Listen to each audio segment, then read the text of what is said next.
Hi friends, good morning అమ్మా. ఈరోజు class అంతా 41, last class for phase rule and unit 5th also. So freezing mixture కొన్నిసార్లు ఇది 5 marks అడుగుతాడండి. మనం సిల్వర్ లెడ్ సిస్టంలో 5 మార్క్స్ ఒక టాపిక్ చదివాం. ఏంటి? Desilverization process in silver lead system. Same freezing, explain the freezing mixture of silver water system, salt water system అంటాడండి 5 మార్క్స్కి. Freezing mixture కనబడింది అంటే ఇదంతా రాసేయండి అమ్మ. ఓకే, ఫస్ట్ పాయింట్ చూడండి. It comes in salt water system. ఇది ఎక్కడ వస్తుంది? ఫ్రీజింగ్ కాన్సెప్ట్ సాల్ట్ వాటర్లో వస్తుంది. Okay, so when ice is added to water, then temperature of water decreases. Point అర్థమైందా? గ్లాస్ ప్లెయిన్ వాటర్ తీసుకుందామండి. గ్లాస్ తీసుకుంటాం, దాంట్లో వాటర్ వేసాం.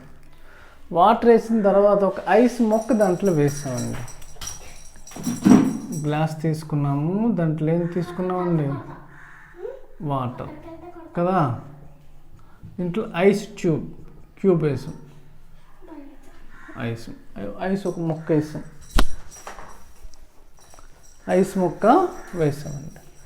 ఏమవుద్దండి? కాసేపటికి వాటర్ టెంపరేచరు, ఆ గ్లాస్ అనేది కూల్ అవుతుందా కదా? అవుతుంది. అదే రాశాను. When ice is added to water then temperature of the water decreases. Cool అవుతుందా లేదా? కూల్ అయిందంటే ఏంటి? టెంపరేచర్ తగ్గినట్టే కదండి. టెంపరేచర్ ఏమైంది? తగ్గినట్టే. టెంపరేచరు తగ్గినట్టు అనమాట. ఈ 2 పాయింట్లు అర్థమయ్యావండి? ఈ 2 పాయింట్స్ అర్థమయ్యావా? గుడ్. థర్డ్ పాయింట్, ఇప్పుడు దీనికి నవ్వు సాల్ట్ ఈజ్ యాడెడ్. దీనికి సాల్ట్ యాడ్ చేద్దామండి. Salt is added slowly in small amounts to ice water system. దీంట్లో ఏముందండి? Ice water system. కాసేపు ఐస్ మెల్ట్ అయిపోతుంది కదండి. సో ఐస్ వాటర్ సిస్టమ్కి ఏమేసామండి? సాల్ట్ వేసామండి. Salt is added slowly in small amounts to ice water system. ఇదంతా ice water system కదమ్మా. దీనికి సాల్ట్ యాడ్ చేసాం. It dissolves in water. ఈ సాల్ట్ అల్టిమేట్గా ఐస్ వాటర్లో కాసేపటికి ఐస్ వేసిన తర్వాత సొల్యూషన్ అయిపోతుంది, కంప్లీట్ వాటర్ అయిపోతుంది. ఈ వాటర్లోకి సాల్ట్ డిజాల్వ్ అవుతుంది, కరుగుతుంది. అదనమాట.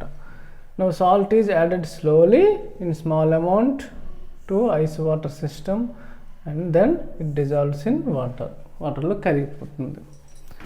అట్ వన్ స్టేజ్, ఈ point important. At one stage that is one temperature or point. Temperature అనొచ్చు, పాయింట్ అనొచ్చు. Salt, ice, water are exist in equilibrium. Salt, ice, water exist in equilibrium. At this temperature ఏమంటాం? Eutectic temperature or cryohydric temperature అంటాం. ఏమీ లేదండి. First ఏం తీసుకున్నాం? ఒక glass water తీసుకున్నాము, దానికి ఐస్ ముక్క వేస్తే టెంపరేచర్ తగ్గుతుంది. ఆ కాసేపటికి సాల్ట్ యాడ్ చేసి బాగా డిజాల్వ్ చేసిన తర్వాత ఒకనొక స్టేజ్ దగ్గర, అట్ వన్ స్టేజ్ దగ్గర, దట్ ఈస్ వన్ టెంపరేచర్ అనొచ్చు, 1 పాయింట్ దగ్గర 3 ఉన్నాయి కాంపోనెంట్స్: సాల్ట్, ఐస్, వాటర్. ఈ 3 కూడా ఈక్విలిబ్రియంలో ఉంటాయి. ఇది సాలిడ్, ఇది లిక్విడ్. 3 కూడా ఈక్విలిబ్రియంలో ఉంటాయి. అటువంటి టెంపరేచర్ని ఏమంటామండి? ఎటెక్టిక్ టెంపరేచర్ అని చెప్తాం. అటువంటి టెంపరేచర్ని ఎటెక్టిక్ టెంపరేచర్ ఆర్ క్రయోహైడ్రిక్ టెంపరేచర్ అని చెబుతాము. క్లియర్? ఆ టెంపరేచర్ దగ్గర ఉన్న మిక్చర్ని ఫ్రీజింగ్ మిక్చర్ అని చెబుతాం. The mixture of ice and salt. at this temperature is called freezing mixture. A temperature దగ్గర? ఎటెక్టిక్ టెంపరేచర్ దగ్గర ఐసు ఆ సాల్ట్ మిక్చర్ని ఏమంటాం, ఫ్రీజింగ్ మిక్చర్ అని చెబుతాం. క్లియర్, పాయింట్ క్లియర్ కదమ్మా, ఏం లేదు. Different salts in contact with ice. ఇక్కడ ఈ ఎగ్జాంపుల్లో NaCl సాల్ట్ ఇక్కడ ఏం తీసుకున్నాం, NaCl ఐస్తో కాంటాక్ట్ ఉన్నప్పుడు దాని యొక్క ఎటెక్టిక్ టెంపరేచర్ అంతా -21 degree centigrade. Different salts in contact with have different eutectic temperature. Sodium chloride అయితే ఎంతమ్మా, -21 degree centigrade.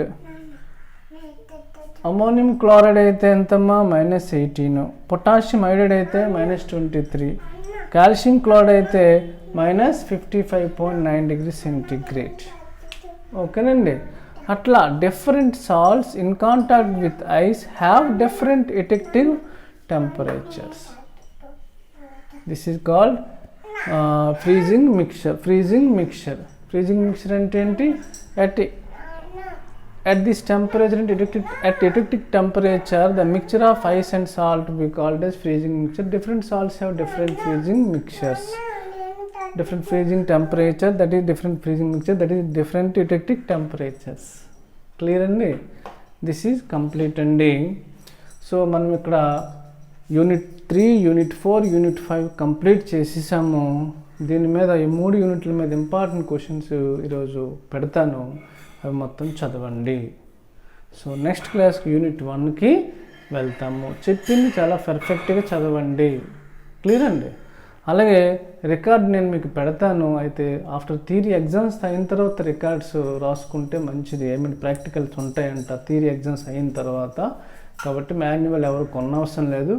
Record with values అన్నీ నా దగ్గర ఉన్నాయి, అవి మీకు తర్వాత పెడతానండి. ఓకే, మనకు ఎన్ని యూనిట్స్ కంప్లీట్ చేసాము, 3 యూనిట్స్, 3, 4, 5 యూనిట్స్ కంప్లీట్ చేసాం. దీని మీద ఇంపార్టెంట్ క్వశ్చన్స్ నైట్ పెడతానండి వీడియో, అవి కంప్లీట్ చదివేయండి. చదువుతూ ఏ రోజు చెప్పింది ఆ రోజు మనం యూనిట్ 1, యూనిట్ 2 కంప్లీట్ చేద్దామండి. అలా చేస్తే మీ అందరికీ మంచి మార్క్స్ వస్తాయి.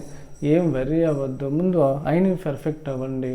రోజు మీకోసం నేను 3-4 వీడియోస్ యూనిట్ 1, యూనిట్ 2 పెడుతూనే ఉంటాను. మోస్ట్ ప్రాబబ్లీ ఆగస్ట్ 15 కల్లా కంప్లీట్ చేయడానికి ఐ విల్ ట్రై చేస్తానండి. ఓకేనా, ఏం వరీ అవ్వద్దు. 3 యూనిట్స్ పర్ఫెక్ట్ ఉండండి. రికార్డు ఆఫ్టర్ థియరీ ఎగ్జామ్స్ రాద్దరు, అప్పుడు నేను పెడతాను రికార్డు. నా దగ్గర ఉంది రికార్డు, మీకు PDF పెడతానండి. ఓకే, ఈ నైట్ మీకు ఏం చేస్తానండి, ఇంపార్టెంట్ క్వశ్చన్స్ పెడతాను. అది ఈ రోజు నుండి స్టార్ట్ చేయడం చేయండి. అలాంగ్ విత్ ఏ రోజు చెప్పినటువంటి యూనిట్ 1 అండ్ యూనిట్ 2 ఉన్నాయి. యూనిట్ 1 స్టార్ట్ చేస్తాను రేపటి నుండి. అవి ఏ రోజు చెప్పింది ఆ రోజు వీడియో రాసేసుకొని క్లాస్ రాసుకొని చదివేసేయండి. అది ఫస్ట్ నేను యూనిట్ 1, యూనిట్ ఇంపార్టెంట్ టాపిక్స్ ఏది హైలైట్ చేస్తారో అవి ముందు ఎక్కువ స్ట్రెస్ చేసి చెప్తానండి. ఏ ఎగ్జామ్లు వస్తాయో అవి ఎక్కువ స్ట్రెస్ చేసి చెప్తాను. ఆ వీడియోలో ఆ రోజు చదివేసేయండి. ఈరోజు ఇంపార్టెంట్ క్వశ్చన్ చెప్తాను. ఈ రోజుకి 2-3 క్వశ్చన్స్, 4 క్వశ్చన్స్ చెప్పున ఈ 3 యూనిట్స్ కంప్లీట్ చేసేయండి. అలాంగ్ విత్ ఏ రోజు చెప్పింది ఆ రోజు రిమైనింగ్ యూనిట్స్ క్వశ్చన్స్ ఇంపార్టెంట్వి స్ట్రెస్ చేసి చెప్తాను, అవి తప్పకుండా చదవండి. క్లియరా, ఏం వర్రీ అవ్వద్దు. హ్యాపీగా మీకు థర్డ్ సెమ్లో ఎన్ని మార్క్స్ వచ్చేదానికి మంచి మార్క్సే వస్తాయండి. But we have to do hard work. Thank you, bye.